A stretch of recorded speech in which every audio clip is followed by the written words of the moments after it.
ఇక అతిథుల పరిచయం శ్రీ పురుషోత్తం రెడ్డి గారు, ప్రముఖ విశ్లేషకులు, రాయలసీమ ఇంటలెక్చువల్ ఫోరం కన్వీనర్. అలాగే శ్రీ అవుతు శ్రీధర్ రెడ్డి గారు, వైఎస్ఆర్సీపీ నాయకుడు. శ్రీ సాయిరామ్ గారు, విజయవాడ నుంచి న్యాయవాది. ముందుగా ఇవాళ వీడియో చూసిన తర్వాత ఒక బ్రేక్ తీసుకుని ఆ తర్వాత చర్చలోకి వెళదాం. प्रधानमंत्री गाరు पवन कल्याण मर्चिपोयाరు. మీరు దేశానికి ప్రధానమంత్రి అయితే అచ్చే దిన్ ఆ జాయేగా కిధర్ హై వచ్చే దిన్ అభి తక్ నహీ దిఖాయ్. ఆంధ్ర ఎంపీలని ఢిల్లీలో నిజంగా మాట్లాడతారు, మనల్ని కుక్కలతో పోలుస్తారు. ఇదే మనకిచ్చే జాతి గౌరవం. ఆంధ్రులు ద్రోహుల పాలకులు చేసిన తప్పులకి ప్రజల శిక్ష ప్రజలక ఏం మాట్లాడతాం, ఎవరు మాట్లాడతాం? ఒక్కసారి మన కోసం వచ్చిన మోదీ గారికి, మన కష్టాలకు భుజం కాయడానికి వచ్చిన మోదీ గారికి, 5 కోట్ల మంది ప్రజల కోసం నేను ఉన్నానని చెప్పి వచ్చిన మోదీ గారికి ఒక్కసారి బలంగా కరతాళ ధ్వనులతో ఘన స్వాగతం పలుకుతాం. భారతీయ జనతా పార్టీ నాయకులు, కాంగ్రెస్ పార్టీ నాయకులు ఇద్దరు ఏకమై మమేకమై అడ్డగోలుగా రాష్ట్రాన్ని విభజించి తెలుగుదేశం ఎంపీలని చిత్తగొడతా ఉంటే ఈ రోజు వెళ్ళి వాళ్ళు కాళ్ళు పట్టుకొని తిరుగుతా ఉన్నారు చంద్రబాబు నాయుడు గారు. ఏం మాట్లాడతాం వీళ్ళ గురించి? పౌరుషం లేదా మీకు? ఆత్మ గౌరవం లేదా? సిగ్గు లేదా? శరం లేదా? ఏం లేదు మీకు? దేశ ప్రజల ఆశీస్సులతో ముచ్చటగా 3వసారి ప్రధానమంత్రి అవ్వబోతూ హ్యాట్రిక్ కొట్టబోతున్న శ్రీ మోదీ గారికి ఆంధ్ర రాష్ట్ర ప్రజల తరపు నుంచి ఎన్డీఏ కూటమిలో భాగస్వామ్యమైన 3 పార్టీలు, భారతీయ జనతా పార్టీ, తెలుగుదేశం, జనసేన తరపు నుంచి శ్రీ నరేంద్ర మోదీ గారికి ఘన స్వాగతం పలుకుతూ హృదయపూర్వక నమస్కారాలు తెలియజేస్తున్నాను. టీడీపీతో చదగడానికి నాకేం పిచ్చింది. సైకిల్ చైన్ తెగిపోయి చాలా సంవత్సరాలు అయిపోయింది వాళ్ళకి. ఇప్పుడు సైకిల్ చైన్ లేకుండా సైకిల్ ఎక్కడికి వెళ్తే అక్కడే దొక్కుతుంది, అక్కడే ఉన్నారు. వాళ్ళకి తిరిగిన ఫీలింగ్ ఏదో కష్టపడుతున్న ఫీలింగ్ అంటే స్టాండ్ వేసుకుని తొక్కుకోమరండి. సైకిల్ చైన్ లేని సైకిల్. ఆ ఉన్న సైకిల్ చైన్ మనం ఎప్పుడు తెంపేసాం? 2018లో వాళ్ళ అవినీతిని చూసి తెంపేసి పక్కన పెట్టాం. జనసేన, తెలుగుదేశం కలిపి పోటీ చేయబోతున్నాయి ఎన్నికల్లో. ఖచ్చితంగా పోటీ చేయబోతున్నాయి. ఇది కష్టంగా ఉండొచ్చు. అలాగే ఖచ్చితంగా భారతీయ జనతా పార్టీ దీనికి కలిసి వస్తుందని నేను సంపూర్ణంగా విశ్వసిస్తున్నాను, నమ్ముతున్నాను. అదే జరుగుతుంది. టీడీపీ వాళ్ళు ఏమంటారు? వాళ్ళకి 10 సీట్లు 15 సీట్లు పడేస్తే వాళ్ళు తిరుగుతారండి. పవన్ కళ్యాణ్ జనసేన సైనికులు మనల్ని కించపరిచింది. అది ఏమీ ఆశించకుండా సహాయం చేస్తే వాళ్ళకి వాళ్ళ కుక్క బిస్కెట్లు పడేసి 15 సీట్లు పడేసి ఇది వాళ్ళ అన్న మాటలు. బాధ కలగదా మనకి? కోపం రాదా మనకి? వస్తుంది. పొత్తులో భాగంగా నేను 24 స్థానాలు తీసుకున్నాను. ఇంతేనా అంటున్నారు? 24ఏనా? ఇంతేనా? మనోళ్ళు కాదు, అవతలి వాళ్ళు. వాళ్ళకి తెలియట్లా. బలి చక్రవర్తి కూడా వామనుణ్ణి చూసి ఇంతేనా అన్నాడు. అంకెలు లెక్క పెట్టదని చెప్పండి ఎవరిని. అది పవన్ కళ్యాణ్ గారు బహురూపుగా మారి ఎన్ని మోడీ గారిని ఒకసారి తిడతాడు, మళ్ళీ ఒకసారి పొగుడతాడు. చంద్రబాబు గారిని ఒకసారి తిడతాడు, మళ్ళీ పొగుడతాడు. సో ఇలాంటి వ్యక్తి రాజకీయాల్లో, ఆంధ్రప్రదేశ్ రాజకీయాలని నేను నడుపుతానని చెబుతున్నాడు. రాజకీయాలకి ఇతను పనికి వస్తాడా లేదా అనేది జనం ఆలోచించుకోవాలి. ముందుగా పురుషోత్తం రెడ్డి గారు మీరు మాట్లాడండి. సీఎంపై జరిగిన హత్యాయత్నం దాడిని తగ్గించి చూపించాలని గులకరాయని దుర్మార్గంగా ప్రచారం చేస్తున్న ఈనాడు, ఆంధ్రజ్యోతి. మరోవైపు దీంట్లో కుట్రకోణం ఉందని పోలీసులు చాలా స్పష్టంగా రిమాండ్ రిపోర్ట్లో చెప్పారు. మీ అభిప్రాయం ఏంటి? ఓవరాల్గా ఈ కేసు పరిణామ క్రమం మీద మీ అభిప్రాయం చెప్పండి. కుమ్మేణి గారు, డిబేట్ లో పాల్గొంటున్నటువంటి అందరికీ నమస్కారం. బేసిక్ గా వైఎస్ జగన్మోహన్ రెడ్డి గారి పైన దాడికి సంబంధించి ఈరోజు ప్రధాన ప్రతిపక్షం కానీ లేదా కొన్ని మీడియా సంస్థలు కానీ అభూత కల్పనలు, అసహజమైనటువంటి అంశాలను ప్రస్తావిస్తున్నాయి. ప్రధానంగా జగన్మోహన్ రెడ్డి గారు నాటకం ఆడుతున్నాడు అనే వరకు దాన్ని తీసుకొచ్చారు. తగిలిన రాయి చాలా చిన్నది, దానివల్ల ఏమవుతుంది అనేది 2 అంశాలు చర్చ పెడుతున్నారు. అసలు నాటకం ఆడుతూ ఉండేది జగన్మోహన్ రెడ్డి గారా, ప్రతిపక్ష పార్టీనా అనేది వాళ్ళు చేసిన ప్రకటనలు బట్టి అర్థమవుతుంది. కుమ్మేణి గారు 5 రోజుల క్రితం రాత్రి 11:37 చంద్రబాబు నాయుడు గారు ట్విట్టర్లో స్పందించాడు. ఐ స్ట్రాంగ్లీ కండెమ్డెడ్, నేను స్ట్రాంగ్ గా ఖండిస్తున్నాను జగన్మోహన్ రెడ్డి గారి పైన జరిగిన దాడిని. రెండో మాట, ఎలక్షన్ కమిషన్ కి రిక్వెస్ట్ చేస్తున్నాను, ఇన్పార్షియల్ విచారణ జరగాలి, బాధ్యులందరిపైన కఠిన చర్యలు తీసుకోవాలి. ఇది 11:37 చంద్రబాబు నాయుడు గారు ట్విట్టర్ లో అధికారికంగా స్పందించి ఇప్పుడు కూడా అది ఉంది. సరిగ్గా కుమ్మేణి గారు 3 నిమిషాలు తక్కువ 1 గంట వ్యవధిలో 12:33 లోకేష్ గారు ట్విట్టర్ లో ఏం స్పందిస్తారు? మరో నాటకం ప్రారంభమైంది. అంటే జగన్మోహన్ రెడ్డి గారు కొత్త నాటకాన్ని ఎంచుకోండి, గతంలో విశాఖపట్నం అయింది, ఇప్పుడు ఇదేం మాట్లాడతారు. అంటే 1 గంట వ్యవధిలోనే అధ్యక్షుడేమో అలా మాట్లాడతాడు, ప్రధాన కార్యదర్శి ఉంటారు. ఇప్పుడు ఎవరిది నాటకం అందాము? అచ్చెన్నాయుడు గారు ఏం మాట్లాడతారు? 2.0 అంటాడు విశాఖపట్నానికి. భారత ప్రధానమంత్రి గారు ఎట్లా స్పందించారు? ఖండం చేస్తూనే జగన్మోహన్ రెడ్డి గారు తొందరగా కోరుకోవాలని భగవంతుని ప్రార్థించాడు. పవన్ కళ్యాణ్ గారు ఏమంటాడు, ఆయనకి ఆయనే కొట్టుకున్నాడు అంటాడు. నా పాయింట్ ఏంటంటే ఇన్ని గందరగోళాలు, ఇన్ని భిన్నమైన వార్తలు ఒకే కూటమిలో ఉండేవారు. ఒక ఘటన, ముఖ్యమంత్రి పైన జరిగిన దాడి ఘటన పైనే మీ ముగ్గురు కలిసి ఒక అభిప్రాయం లేదే, ఒక పార్టీలోనే ముగ్గురు 3 రకాల అభిప్రాయాలు ఎల్లబుచ్చారే, మీరు ఆల్టర్నేటివ్ ఈ రాష్ట్రానికి ఎట్లా అవుతారు? మేము వస్తే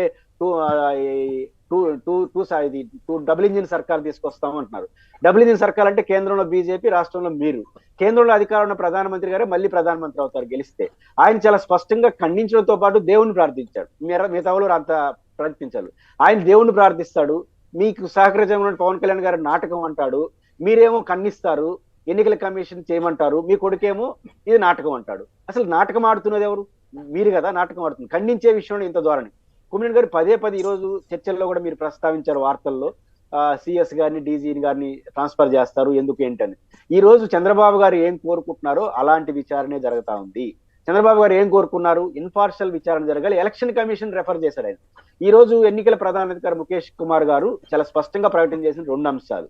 ఒకటి, ఇది విచారణ జరుగుతా ఉంది, మా అండర్లో జరుగుతుంది. ఇంకో మాట అన్నాడు, పోలీస్ అబ్జర్వర్, డీజీపీ ఆధ్వర్యంలో కాదు, ఆంధ్రప్రదేశ్ కి పోలీస్ అబ్జర్వర్ ఎవరైతే అలర్ట్ చేశారో ఆయన సారథ్యంలో జరుగుతుంది. ఎప్పటికప్పుడు పోలీస్ అధికారులు మాకు వివరణ ఇస్తున్నారు, నివేదికలు ఇస్తున్నారు, మేమంతా చూస్తున్నాము అన్నాడు. అంటే ఇప్పుడు పోలీసులు ఇచ్చిన నివేదిక పట్ల అసంతృప్తి ముఖేష్ గారికి ఉంటే ఆటోమేటిక్ గా అధికారులు సస్పెండ్ చేస్తాడు కదా, అధికారి పైన చర్యలు తీసుకుంటాడు కదా. ఆయన సంతృప్తి పడడం, చూద్దాం అనే ఆలోచన ఉన్నట్టే ఉంటాయి. కానీ ఇంకోటి గమనంలో పెట్టుకోవాలి, ముఖేష్ కుమార్ గారైనా ఎవరైనా ఒక కీలకమైన ఇష్యూ వచ్చినప్పుడు వెంటనే ఇట్లాంటి పరిస్థితి ఉందని సెంట్రల్ ఎలక్షన్ కమిషన్ రెఫర్ చేయడం అనేది సహజము. అందులో భాగంగా పంపించారు. చెప్పేటప్పుడు ఈయన కూడా చెప్తాడు కదా, నేను రోజువారీ సమీక్ష చేస్తున్నాను, నివేదికలు వస్తున్నాయి, ఇది పురోగతి అని చెప్తూనే వీళ్ళ అభ్యంతరాలు కూడా చెప్తారు. నా పాయింట్ ఏంటంటే ఎలక్షన్ కమిషన్ ఈ రోజు విచారణ చేస్తాను. మీ డిమాండ్ మేరకే, చంద్రబాబు గారి డిమాండ్ మేరకే. ఇప్పుడు చంద్రబాబు గారికి ఆ విచారణ పట్ల అభ్యంతరం ఉంటే, ఆ విచారణ తీరు పట్ల నమ్మకం లేకపోతే మీరు సెంట్రల్ ఎలక్షన్ కమిషన్ కోరాలి. ఈ ఎలక్షన్ కమిషన్ ఆధ్వర్యంలో నడుస్తున్నటువంటి ఈ విచారణ బాగలేదు, ఏరే విచారణ కావాలని కోరాలి. ఏమిదని చెప్పరు. కానీ ప్రజల్లోకి వెళ్ళిపోయి గులకరాయి కొంత తక్కువ చేసి మాట్లాడే ప్రయత్నం చేస్తే ఎవరు తక్కువ అవుతారు? అయితే పురుషోత్తమ్ రెడ్డి గారు మనం ఇంకో 2-3 అంశాలు కూడా మాట్లాడాల్సి ఉంటుంది. అందుకని దీని మీద ఒక పాయింట్ సమాధానం చెప్పండి. అసలు అతనికి బోండమ్మ 4 రకాలుగా మాటలు మార్చాడు.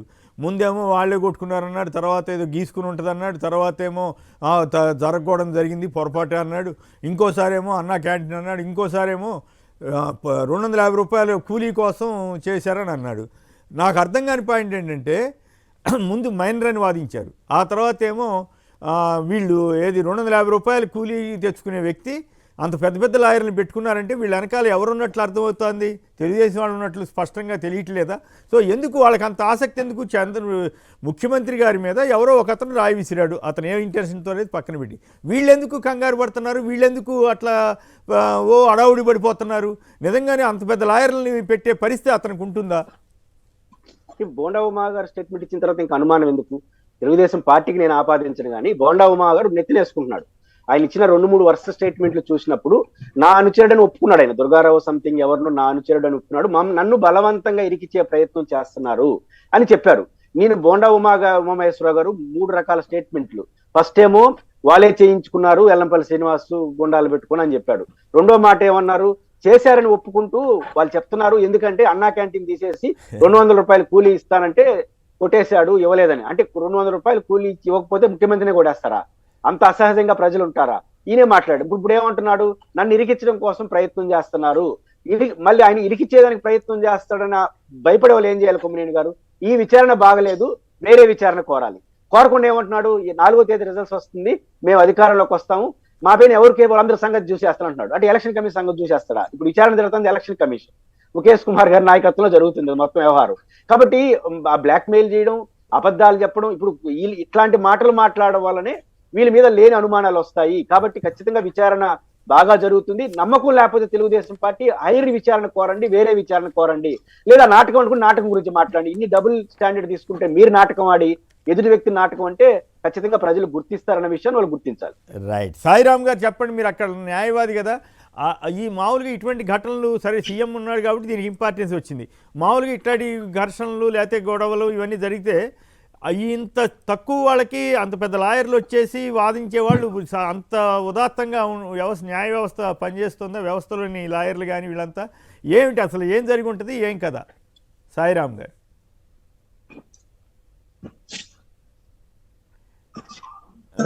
చిన్న చిన్న వాటికి ఇంత పెద్ద పెద్ద లాయర్లు వచ్చి నిలబడే అంత వ్యవహారం ఉండదండి. ఇది పర్టికులర్ గా ఒక సిస్టమ్ ప్రకారం కావాలని చేసినటువంటి దాడి కనుకే వీళ్ళకి ముందుగానే తెలుసు మనం ఇరుక్కుంటున్నామని. మనల్ని ఆ దుర్గారావు అనేవాడు ఇంకొక అతను నా పేరు చెప్పేశాడని ఇవన్నీ వీళ్ళకి ముందే తెలుసు. ఒక పాయింట్. రెండోది, ఈ ఉమామహేశ్వరరావు గారు ఆఫీసులో పనిచేసినటువంటి కుర్రాడే దాడి చేశాడు.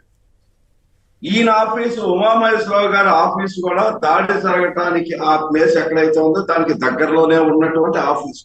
ముందుగానే రెక్కీ జరిగిందన్న మాట నిజం. ఈయన ఆఫీసులో అతనే దాడి చేశాడన్న మాట నిజం. ఇతను ఖచ్చితంగా అరగంటకే ఇదేదో ఒక పథకం ప్రకారం జరిగిందని, లేకపోతే ఇది మమ్మల్ని ఇరికించడానికి చేశారని, అసలు ఎవరు చెప్పారు ఇతన్ని ఇరికించడానికి చేశారన్న సంగతి వాళ్ళకు వాళ్ళు బయటపడటం చేయటం తప్ప ఇటువంటివన్నీ పట్టుకొని ఒక పక్కాగా ప్రణాళిక ప్రకారం పెద్ద పెద్ద లాయర్లు అందరూ వచ్చి కూర్చొని అక్కడ నుంచొని దీనికి వెనకాల బీసీలని ఇంకోటని ఈ తరగతి ఇదని తప్పు చేసేటప్పుడు బీసీ అయినా ఎస్సీ అయినా ఎస్టీ అయినా ఎవరైనా ఒకటే. అయితే పర్టికులర్ గా పని కట్టుకొని ఈ బీసీలని వాడుకొని పబ్బం గడుపుకోవాలనుకుంటున్నది వెనకాల ఉన్న సామాజిక వర్గం ఎవరు? ఇది కావాలి. దీని నుంచి వీళ్ళు బయటపడటం కోసం పెద్ద పెద్ద లాయర్లందరూ కూడా రంగంలోకి దిగిపోతారు, ఈ ముందుకు వచ్చేస్తారు.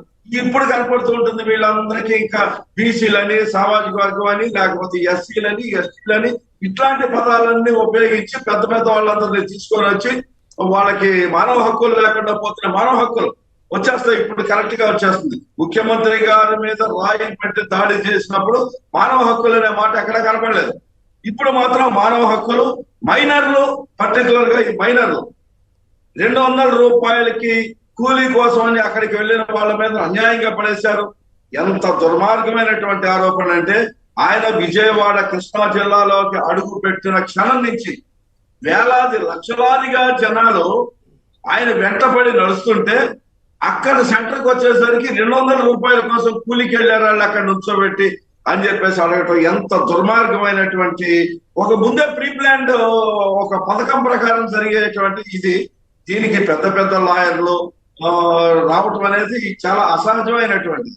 ఇది కావాలని ఓ ప్రీ ప్లాన్డ్ గా పద్ధతి ప్రకారం వీళ్ళు ఏదో వీళ్ళే ఇరుక్కుంటున్నారు అనేది ఉంది కనుక, వీళ్ళే వెనకాల నడిపించారు కనుక ఇలాంటి వాళ్ళందరూ సహజంగా వస్తూ ఉంటారు. ఇది దుర్మార్గమైనటువంటి ప్రక్రియ. రైట్. నాగార్జున గారు నెల్లూరు నుంచి. నాగార్జున గారు నమస్కారం, మాట్లాడండి సంక్షిప్తంగా. నమస్కారం సార్. సంక్షిప్తంగా సార్, ఇదే ఇప్పుడు జగన్ గారికి వ్యవస్థలు సహకరించడం లేదు సార్. ఎందుకంటే చూస్తే, ఎందుకంటే గతంలో కూడా వైజాగ్ లో కూడా జగన్ గారి స్టేషన్ నీరు గార్చి పాపం ఆయన మీదనే అన్ని అబండాలు వేసి దీన్ని కూడా మసి పూసి మారేడుకాయ చూసి ఆయనకు నేను అనుకుంటుంటే పాపం ఆయన ఒక ముఖ్యమంత్రిగా ఉండి కూడా ఆయనకు వ్యవస్థను సహకరించడం లేదంటే ఇది పెద్ద శోచనీయమైన విషయం సార్. ఎందుకంటే పాపం ఆయన ఏం తప్పు చేసినాడని సార్. ఎందుకు ఇది ఇప్పుడు నిష్పక్షపాతంగా చేయండి. నేను కోరుకునేది ఒకటే. ఇంతకు ముందు కూడా ఏం చేసినారు, వాళ్ళ చేతుల అధికారం అప్పుడు టీడీపీ అధికారంలో ఉంది కాబట్టి జగన్ గారికి మసిపూసి మారేడుకాయ చేసి ఆయనను ఇది చేసి ఒప్పించి గందరగోళం చేసి చేసినారు. ఇప్పుడు కూడా ఏం చేస్తున్నారు, వీళ్ళు పెద్ద ఇన్సిడెంట్ ను చిన్న ఇన్సిడెంట్ గా చూపించి చేస్తున్నారు. కానీ ఫైనల్ గా ఒక్క పాయింట్ చెప్తాను సార్. కేసు దీంట్లో ఏమంటే వీళ్ళు రాయితోనే ఇప్పటి వరకు ట్రై చేస్తున్నారంటే ఒక ట్రయల్ చూస్తున్నారు. అదే వేరే విధమైన వెపన్తోనో దేంతోనో చేసింటే జగన్ గారి పరిస్థితి నీ గురించి కాదు నేను చెప్పేది. వీళ్ళు ఒక్కరు మిగలరు, అది మటుకు గుర్తుపెట్టుకున్నారు. అట్లాంటి పదాలు వాడొద్దు దయచేసి. అనవసరంగా ఇవన్నీ కూడా మళ్ళీ ఇప్పుడు పరిస్థితి ఎట్లా ఉందంటే, రాజకీయ పార్టీల కంటే ఘోరంగా, రోతగా, నీచంగా రామోజీరావు గారు, రాధాకృష్ణ గారు తయారై పచ్చి అబద్ధాలని ప్రజల మీద రుద్దుతున్నారు. ఈ ఒక్క పాయింట్ ఆధారం చేసుకుని చూసారా పలానా దాంట్లో ఇట్లా చెప్పారు అని పచ్చి అబద్ధాలు ప్రచారం చేస్తారు. దుర్మార్గంగా మారింది జర్నలిజం. అందువల్ల దయచేసి ఎవరు ఇట్లాంటి అవకాశం ఇవ్వద్దు. ఎందుకంటే వాళ్ళు చేస్తున్న దుర్మార్గాలనేమో కప్పిపుచ్చేసుకుంటున్నారు, ఎదుటి వాళ్ళది మాత్రం విపరీతమైన అబద్ధ ప్రచారం చేస్తున్నారు. సో ఈ రకమైన పరిస్థితుల్లో అందరూ జాగ్రత్తగానే మాట్లాడాలని నా విజ్ఞప్తి. రాజేంద్రబాబు గారు గుడివాడ. రాజేంద్రబాబు గారు నమస్కారం, మాట్లాడండి. నిర్మాత డైరెక్టర్లు సినిమాని బట్టి రాసిన డైలాగుల్ని సినిమాని బట్టి హావభావాలతో మెప్పించగలడు కానీ పార్టీ పెట్టి ఇన్నేళ్లైనా స్వతంత్రంగా ఎమ్మెల్యే అవలేక అధైర్యంగా ఉన్న వాళ్ళందరూ, తిట్టుకున్న వాళ్ళందరూ ఈ పేదల పార్టీని తట్టుకోలేక జగన్ చేసిన మేలుని ప్రజలు మరవనందున ఈ వాళ్ళు అధైర్యంతో మాయదారి మోసపూరిత కూటమిగా కలిశారండి. అయితే ఇంకొక విషయం అండి, 2019లో మన తన లేకుండా కుల మతం లేకుండా అన్ని కులాల్లో పేదలందరూ కలిసి ఏకమయ్యి తెలివితేటలుగా తెచ్చుకున్న పార్టీ అండి ఇది. నమ్మి తెచ్చుకున్నారు. నమ్మినందుకు నమ్మించినట్టు అన్ని చేసి అనుకున్న దానికన్నా ఎక్కువ చేసి అనుకున్న దానికన్నా ఎక్కువ చేసి రాజ్యాధికారంలో కూడా ఈయన వాళ్ళకి భావం ఇచ్చాడు. అందరికీ అందరూ కులం మతం లేకుండా మన తన లేకుండా అభ్యర్థి ఎవరనేది కాకుండా మీరు వేసే ఓటు జగన్కే అనే ఉద్దేశంతో ఓకే ధన్యవాదాలండి. ఇక శ్రీధర్ గారు మీరు చెప్పండి, ఏమిటి దీంట్లో కుట్రకోణం ఏంటి, అసలు మైనర్ అని వాదించడం ఏంటి, అట్లాగే ఇవన్నీ ఏమి డైరెక్షన్ చెప్తున్నాయి, ఇవన్నీ వీటి వెనకాల ఎవరున్నట్లు అర్థమవుతోంది, ఎందుకు తెలుగుదేశం వాళ్ళు ఎందుకు ఇంత కంగారు పడాలి, వాళ్ళకి సంబంధం లేనప్పుడు? కొమ్మినేని గారు నమస్కారం అండి, అక్కడ ఉన్న పెద్ద వాళ్ళందరికీ నమస్కారం అండి. కొమ్మినేని గారు, ఇక్కడ ముఖ్యంగా మీరు గమనిస్తే బాధితులు అనే వాళ్ళు వైఎస్ఆర్సీపీ పార్టీ అండ్ జగన్మోహన్ రెడ్డి గారండి.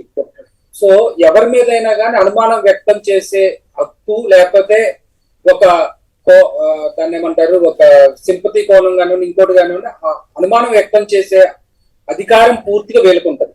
సో ఆ రోజున ఎప్పుడైతే అందరూ పార్టీ నాయకులు చేశారో దానికంటే ఒక 5 నిమిషాలు 10 నిమిషాలు ముందుగానే చంద్రబాబు గారి అబ్బాయి లోకేష్ ఆధ్వర్యంలో నడిచే ఐటీడీపీ అకౌంట్లన్నీ కూడా కోడికత్తి పార్ట్ 2 అని చెప్పి మొదలెట్టినాయండి.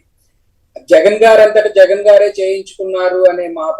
ఇప్పుడు ఇక్కడ మీరు రెండు మూడు విషయాలు గమనించండి. ఒకటి, లాయర్ గారు కోడికత్తి కేసు లో లాయర్ ఎవరైతే ఉన్నారో అదే లాయర్ ఇక్కడికి వస్తాడు. అంటే విజయవాడలో వీళ్ళకి ఇప్పుడు మీరు అడిగిన పాయింట్ వ్యాలిడ్ పాయింట్. ఇన్ని డబ్బులు ఖర్చు పెట్టుకొని వచ్చిన వాళ్ళు ఉంటారా, ఇది కూలీకి వెళ్లే వాళ్ళని, నెంబర్ 1. నెంబర్ 2, వీళ్ళకి అసలు ఎలా కాంటాక్ట్ ఎస్టాబ్లిష్ అయిందంటే ఆ లాయర్ని, సలీం అనే లాయర్ని ఇక్కడ తీసుకురావడానికి. సరే, అతను కూడా డీవియేట్ చేసే పాయింట్స్ ఏవైతే ఉన్నాయో, ఒకటి ఏమంటారు, అతను మైనర్ అంటారు. సో మైనర్ అనే ఆలోచన పూర్తిగా కోర్టు తీసి పక్కన పడేసింది. సెకండ్ పాయింట్ ఏమంటే, ఏదైతే తెలుగుదేశం వాళ్ళు సోషల్ మీడియాలో మాట్లాడారో ఆ దండకి ఉన్న చిన్న చిన్న కంకర మన తీగలు లాంటివి ఏమైనా గుచ్చుకున్నాయేమో, అది జగన్ గారు కొట్టుకున్నారేమో, ఇవే ఆర్గ్యుమెంట్స్ కోర్టులో ఆ లాయర్ చేయటం. సో ఇదంతా కూడా క్లియర్ ఆధారాలు లేకపోతే అనుమానాలు ఏంటంటే అన్ని వేళ్ళు కూడా తెలుగుదేశం వైపే చూపిస్తున్నాయి. So number 1. నెంబర్ 2, ఇక్కడ బోండా ఉమా గారి పాత్ర కీలకం. బోండా ఉమా గారు ఏం చెప్తారండి, ఖచ్చితంగా అనుమానితుల్ని శిక్షించాలనో లేకపోతే ప్రశ్నించాలనో విచారించాలనో ఎక్కడ మాట్లాడట్లా. నన్ను తీసుకెళ్లే కుట్ర జరుగుతుంది, నా మీద అన్యాయం జరుగుతుంది అని చెప్పి మాట్లాడతారు. ఆయనకి ఈ ప్రభుత్వానికి ఎవరి మీద అలాంటి ఉద్దేశాలు లేవు. At the same time Purushottam Reddy గారు చెప్పినట్టు లేకపోతే ఎలక్షన్ కమిషన్ ఆధ్వర్యంలోనే ఈ కేసు అంతా కూడా జరుగుతా ఉంది. తర్వాత మీరు గమనిస్తా ఉంటే దీన్ని డైవర్ట్ చేయడానికి, అడ్డంగా దొరికిపోయిన తర్వాత డైవర్ట్ చేయడానికి పెద్ద ఎత్తున 8 మంది తెలుగుదేశం నాయకులు ఆదివారం పూట ప్రెస్ మీట్ పెట్టారు. ప్రెస్ మీట్ లో పెట్టి, నాకు ఆ దాడి గురించి ముందే తెలుసు, నేను సోషల్ మీడియాలో పోస్ట్ పెట్టానని అదొక రకంగా 144 మంది ఎమ్మెల్యేలు క్యాండిడేట్లు ఎవరైతే ఉన్నారో, ఎంపీ క్యాండిడేట్లు ఉన్నారో తెలుగుదేశం నుంచి, వాళ్ళందరూ ఒకటే స్క్రిప్ట్ తోటి డైవర్ట్ టాక్టిక్స్. ఎప్పుడైతే అనుమానితుల్ని సెర్చ్ చేసి ఆ డేటా డంప్ అంతా తీసుకొని పోలీసులంతా కూడా ఎంక్వైరీ స్టార్ట్ చేసిన తర్వాత బోండా ఉమా గారు లోపలికి వెళ్ళిపోతారు అండర్ గ్రౌండ్ లోకి. బోండా ఉమా గారు దొరకట్లేదని చెప్పి ఎప్పుడైతే గొడవైంది, ఆయన సొంత మీడియాని పిలిపించుకొని ఏం చెప్తారు, వాళ్ళు 250కి కూలీకి వచ్చారు, 350 కూలీకి వచ్చారు. సరే, 250 కూలీకి వచ్చారు, 350 కూలీకి వచ్చారు, కాసేపు పెట్టుకున్నాం. ఇక్కడ 2 పాయింట్లు. ఒకటి వచ్చేటప్పటికి నిజంగా కూలీకి తీసుకొస్తే పలానా నాయకుడు పలానా వాళ్ళు తీసుకొచ్చారు మమ్మల్ని, మాకు డబ్బులు ఇవ్వలేదని చెప్పాలి. సో ఇది వాస్తవం కాదు, ఎందుకంటే ఆ పేరు చెప్పలేదు కాబట్టి. రెండోది ఏంటి, ఇది నిజంగా కూలీకి ఆ 250 రూపాయలు కూలీ ఇవ్వకపోతేనే కొట్టేవాళ్ళు, లేకపోతే అన్న క్యాంటీన్ ఇస్తే కొట్టేవాళ్ళు అయితే చంద్రబాబు నాయుడు గారు రుణమాఫీ చేస్తారు అని చెప్పి, డ్వాక్రా రుణమాఫీలు చేస్తారు, బంగారం రుణమాఫీలు చేస్తారు, కాప్ రిజర్వేషన్లు ఇస్తారని చెప్పిన వాళ్ళు మోసం చేస్తే ఏం చేయాలండి? సో ఇది కేవలం ఒక కుట్రపూరితంగా చేసింది. ఈ కుట్రలో ప్రధాన కర్త క్రియ ఎవరనేది ఖచ్చితంగా ఇన్వెస్టిగేషన్ లో బయటకు రావాలి. తర్వాత ఇదే బొండ ఉమ్మ గారు ఏం చెప్తారు, ఆ దుర్గారావు అనే అతను మా పార్టీలో పనిచేస్తాడు, మా ఆఫీస్ లో పనిచేస్తాడు అని చెప్పారు. సో ఈ దుర్గారావే ప్రేరేపించాడని చెప్పి ఇక్కడ రాస్తున్నాడు. ఇక్కడ ఈ ఇన్వెస్టిగేషన్ రిమాండ్ రిపోర్ట్ లో క్లియర్ గా ఏం రాశారంటే అండి, ఇతను ఎవరైతే సతీష్ అనే అతను ఉన్నాడో ఫస్ట్ డాబా కోర్టుల సెంటర్ లో ఒక అటెంప్ట్ చేశారు, అది మిస్ అయింది. అది మిస్ అయిన తర్వాత మళ్ళీ వచ్చి ఇక్కడ స్కూల్ దగ్గర, వివేకానంద స్కూల్ దగ్గర స్పాట్ ఎత్తుక్కొని అక్కడి నుంచి కొట్టడానికి ప్రయత్నిస్తే తగిలింది. తగిలిన తర్వాత వెనక ఎవరో ఉండి పట్టుకోవడానికి ప్రయత్నిస్తే వాళ్ళు వదిలించుకొని వెళ్ళిపోయాడని చెప్పి క్లియర్ గా పేపర్ లో రిమాండ్ రిపోర్ట్స్ లో వచ్చినాయి. సో ఇంత జరుగుతున్నా గానీ తెలుగుదేశం కనీసం ఒక మాట ఏది జరిగింది, ఇలా జరిగింది, పలానా వాళ్ళు వాళ్ళు ఆగతాయిలుగా చేశారో లేకపోతే ఇంకోటి చేశారో అనకుండా మమ్మల్ని నిరికిస్తున్నారని మాట్లాడటం అనేది కొండ ఉమా గారు ఖచ్చితంగా వీళ్ళు ఆయన వైపే చూపిస్తా ఉన్నాయి. ఒకటి. రెండోది, చంద్రబాబు నాయుడు గారు 44 సంవత్సరాల పాలిటిక్స్ లోకి వచ్చి 45 సంవత్సరాలు అవుతుంది. కనీసం ఆయన విఘ్నత ప్రదర్శించకుండా తెల్లారిపాటికి ఆయన మీద వెటకారంగా, జగన్ గారి మీద వెటకారంగా మాట్లాడటమే కాకుండా ఆయన మీద ఎవరో రాళ్ళేశారంట. మరి రాళ్ళేస్తే పోలీస్ కంప్లైంట్ ఎందుకు ఇవ్వలేదంటే ఏంటంటే ఇష్యూని డైవర్ట్ చేసి ఆ రోజున పండగ పబ్బం గడుపుకోవాలి. తెలుగుదేశం పార్టీ 2019 నుంచి ఈ రోజు వరకు ఏదో ఒకటి ఒక బుర్ర చల్లామా, ఆ రోజుకి విషయం కక్కేసామా, అయిపోయిందా. మళ్ళీ ఈ యాక్టివిటీని లేదా ఈ ఇష్యూని బ్రాడ్ ఫార్వర్డ్ చేసుకొని నిజంగా అది జరిగిందనే దాని మీద వాళ్ళు ఫైట్ చేయటాలు ఉండవు. సో ఆ రోజుకి అది గడిచిపోయిందా, చాలు. రేపొద్దున ఇంకోటి కొత్తది ఎత్తుకుంది. ఎందుకంటే ప్రజలు నమ్మటం లేదు. వాస్తవం అయితే ప్రజలు నమ్ముతారు, లేదా ప్రజల్ని కన్విన్సింగ్ చేసుకొని పోరాటం చేస్తే ప్రజలు నమ్ముతారు. ఇట్లాంటి తప్పుదారి పట్టించే ఈ విషయాలన్నిటి మీద తెలుగుదేశం తన రాజకీయ విఘ్నత కోల్పోవటమే కాకుండా ఉనికికే ప్రమాదం అయ్యే అవకాశాలు ఉన్నాయని. రైట్. జయచంద్రారెడ్డి గారు నెల్లూరు నుంచి. జయచంద్రారెడ్డి గారు నమస్కారం, మాట్లాడండి సంక్షిప్తంగా. సార్ గారు, ప్యానల్లో ఉండే వాళ్ళకి అందరికీ నమస్కారం సార్. మాట్లాడండి. ప్రజాదరణ కలిగిన నాయకుడు జగన్మోహన్ రెడ్డికి ప్రతిపక్షంలో ఉండగా ఆ గరుడు పురాణం తెచ్చారు. అవును. ఇప్పుడు బోండా పురాణం తెచ్చారు. బోండా పురాణం తెచ్చారా? బోండా పురాణం ఎంత అసహ్యంగా ఉన్నదంటే సార్, మీరు చెప్పినట్టు ఊహిస్తు కాదు సార్ కావాల్సింది. ఇప్పుడు ఊహిస్తూ నిమిత్తంలే ప్రజలు మన్నన పోతే ఆ పల్నాటి యుద్ధంలో చెప్పినట్టు చిన్న మెరియము చెడినే కారంబు బాలుడని నన్ను భావింపవలదు అనేది నేర్చుకుంటే చాలు సార్. ఇప్పుడు చంద్రబాబు నాయుడుకైనా రామోజీరావు గారికైనా ఎవరికైనా ఊసి పెరిగితే కదా సార్ వచ్చేది. ప్రజలకు మన్ననలు పొందాలా, ప్రజల కష్టాలు తెలుసుకోవాలా, ప్రజలకు వ్యతిరేకంగా వార్తలు రాయటం ఇలాంటి పనులు మాత్రం మంచిది కాదు సార్. వాళ్ళ వ్యాపార సామ్రాజ్యం వాళ్ళది, వాళ్ళ ఇష్టం. రైట్. అందుకే కదా నేను ఇట్లా పెట్టాను మిత్రమా, రాతల మోసగాళ్ళు ఈనాడు ఆంధ్రజ్యోతి యజమానులని పెట్టాను. ఇక రోజు ఈ పాయింట్ మీద 20 రోజులు నడుపుతాను. నిజంగా ఆ పేపర్లు చూడాలంటేనే, టీవీల్లో అయితే నేను వారం రోజులు అయింది అసలు చూడట్లేదు, ఈ దరిద్రం ఎందుకులే అని. ఈ పేపర్లు ఎందుకంటే ఇప్పుడు మన కోసం, ఈ కార్యక్రమం కోసం చూడాల్సి వస్తుంది. నిజంగా చూసిన కాడి నుంచి ఒక రకమైన కంపరం పుడతా ఉంది. ఏంది ఈ దరిద్రం ఇట్లయిపోయింది ఏంటి, ఈనాడు ఈ ఆంధ్రజ్యోతి ఇంత నీచంగా మారాయంటే అనేది. ఇక పురుషోత్తరెడ్డి గారు మీరు చెప్పండి, గోదావరి జిల్లాలో కూడా జనం ఆ రకంగా వస్తూ ఉంటే ఈనాడు వాళ్ళు రాసిన రాతలు మీరు చూసే ఉంటారు. అపరిచితుడు, ఈవెంట్ మేనేజ్మెంట్ అని రాస్తున్నారు. ఇంకోవైపు ఏమో చంద్రబాబు గారు నన్ను కాదు చూడాల్సింది, నన్ను చూడొద్దు, ఎన్డీఏని చూడమంటున్నాడు. ఇంకో బీజేపీని చూసినందుకు వేయాలా, జనసేనను చూసి వేయాలా, ఏమిటి అసలు అది. అలాగే సుజనాథ్ చౌదరిని చూసి వేయాలా. సుజనాథ్ చౌదరి ఇప్పుడు బీజేపీ పెద్ద నాయకుడు కదా, సుజనాథ్ చౌదరి మీద దివాళా ప్రక్రియ స్టార్ట్ చేసుకోమని చెప్పిందంట. సో ఎవరిని చూసి ఓటేయాలి, ఎవరు అపరిచితుడు, ఈనాడు రామోజీరావు గారు అంత నీచంగా మారాల్సిన అవసరం ఏమైనా ఉందా? నిజంగా జగన్ గారికి ఆదరణ వస్తున్నట్లా రానట్లా? కుమేణి గారు, కృష్ణా గుంటూరుతో కొనసాగే క్రమంలో గోదావరి జిల్లాల్లో పర్యటన వచ్చేసరికి ఒక అనూహ్యమైన స్పందన యాత్రలో మనకు కనిపిస్తుంది. రాయలసీమలో ప్రారంభం నిజానికి వైఎస్ఆర్ కాంగ్రెస్ పార్టీకి అత్యంత బలమైన ఏరియా రాయలసీమ ప్రాంతం. కానీ రాయలసీమలో బలంగా ప్రారంభమయ్యి కృష్ణా, గుంటూరు, గోదావరికి వచ్చేసరికి అది మరింత పెరగడం అనేది ఖచ్చితంగా వైఎస్ఆర్ కాంగ్రెస్ పార్టీకి ఉన్నటువంటి ఆదరణగానే మనం చూడాలి. 2 కారణాలు నాకు కనిపిస్తుంది కొమ్మినేని గారు. ఒకటి జగన్మోహన్ రెడ్డి గారి వ్యక్తిత్వం రాజకీయంగా, రెండోది గోదావరిలో ఏర్పడినటువంటి కొత్త పరిణామాలు. ఈ రెండింటిని నేను ప్రస్తావించాలను. ఒకటి జగన్మోహన్ రెడ్డి గారి యాటిట్యూడ్ ఏంటి, ఏదైనా ఒక కార్యక్రమాన్ని తలపిస్తే ఆ కార్యక్రమం ముగించే వరకు దానికోసం పట్టుగా నిలబడతాడు. అది యాత్రలైనా, రాజకీయ విధానమైనా, లాభమైనా నష్టమైనా ఏదైనా సరే నిర్మోహమాటంగా ఉంటాడు.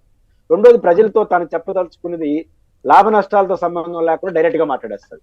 మీ గమనంలో ఉంటే 2019 ఎన్నికల సమయంలో గోదావరిలో చేసిన కీలక ప్రకటన ఏంటి, నేను కాపులకు రిజర్వేషన్ ఇవ్వలేను, ఇది కారణము, వాళ్ళు బలంగా ఉన్న చోట. అందువల్ల ఏమైంది, నిజాయితీగా ఒక ప్రకటన నాకు నచ్చకపోవచ్చు, అలాంటి ప్రకటన చేసినప్పుడు ప్రజల్లో ఒక హర్షం వస్తుంది, యాక్సెప్టెన్స్ వస్తుంది.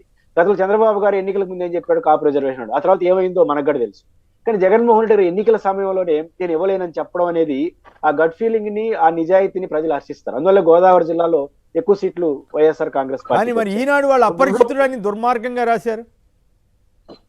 నేనేమంటానంటే ఇప్పుడు ఆయన ఏం చెప్పేది ఈవెంట్ మేనేజ్మెంట్ తెలుగులో ఏమంటారు, కార్యక్రమాన్ని బాగా మేనేజ్ చేయాలి.